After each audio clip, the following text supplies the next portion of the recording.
Dictation start now.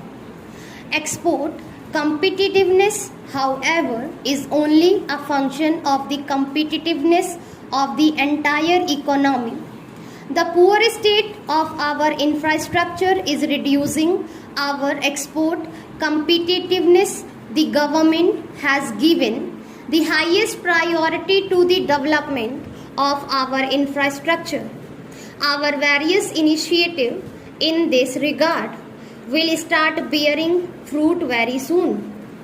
We have taken decisive action to speed up clearances for power projects and to expand and upgrade our airports and ports. The task force and infrastructure has formulated an ambitious National Highway Development Project which I inaugurated in Bangalore earlier this month. Speed of movement of goods within the country and their shipment outside the country is critical for the success of our export efforts.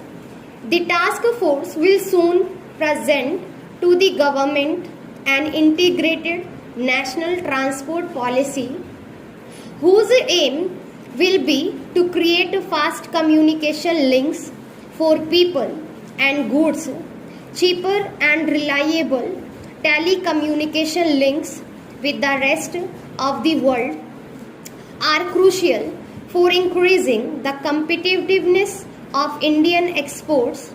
A new telecom policy is now on the anvil.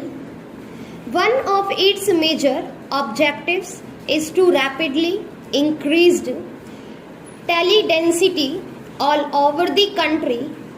It will ensure that the prices of domestic, long distance and international calls follow the global trend of sharp decline and become as cheap in India as in the rest of the developed world in the shortest possible time.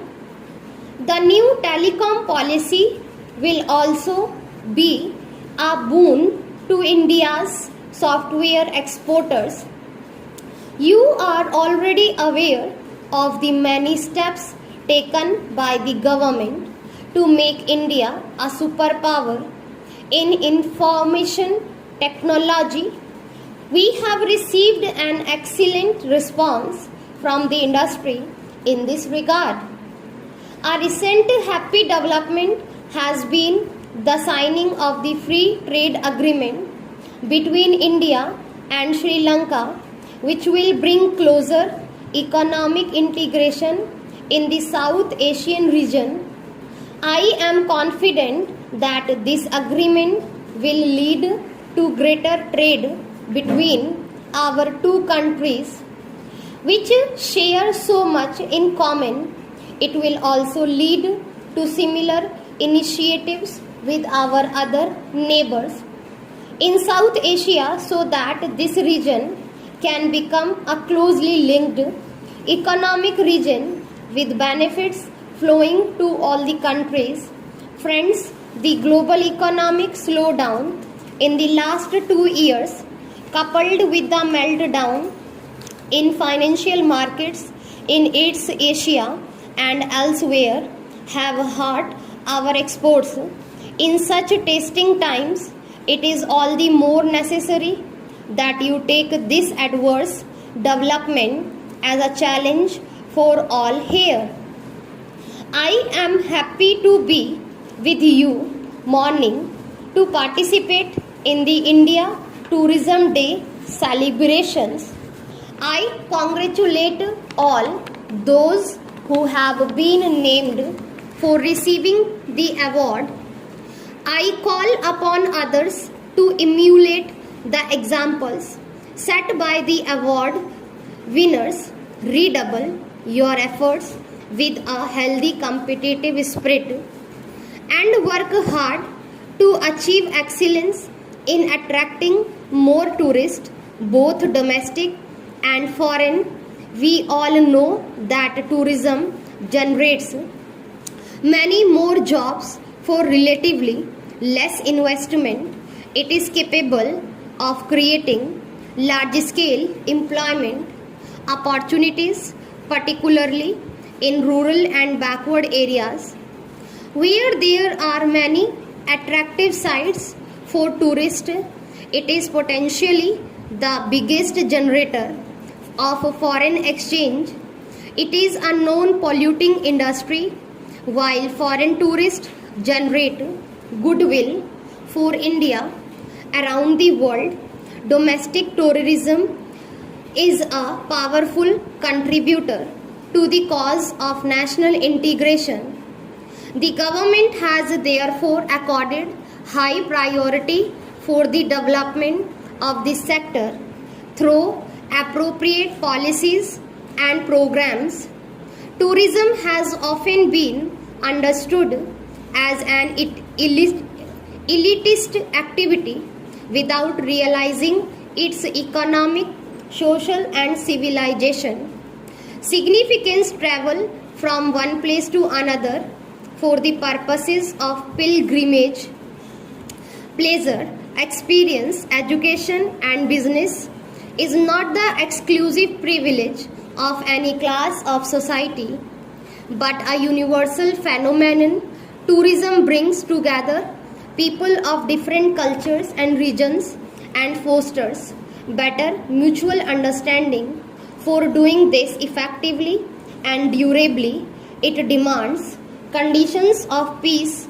It is therefore rightly said that tourism is the greatest peace movement in the world. Therefore, I command all of you working to promote tourism in India for also promoting the larger goal of peace and harmony around the world. Friends, on a day like this, it is natural for us to celebrate what India has achieved in the field of tourism, but it is equally necessary to focus our attention on the gap between our achievement and our own targets, and also the gap between the progress of tourism in India and that in other countries of Asia and the world. If there is any destination in the world which offers the widest choice to tourists, it is India. Nature tourism, culture tourism, exotic tourism, adventure tourism, and spiritual tourism. We have everything in India to cater to the diverse preferences of domestic and international tourists, yet our target of 5 million foreign tourists have not been achieved, whereas even smaller countries are getting tens of millions of tourists. What is this happening? I readily acknowledge that, as in the case of other industries, inadequate infrastructure is a major constraint in the development of tourism. The infrastructure for tourism includes not only hotels, restaurants, and other site facilities, but also basic amenities.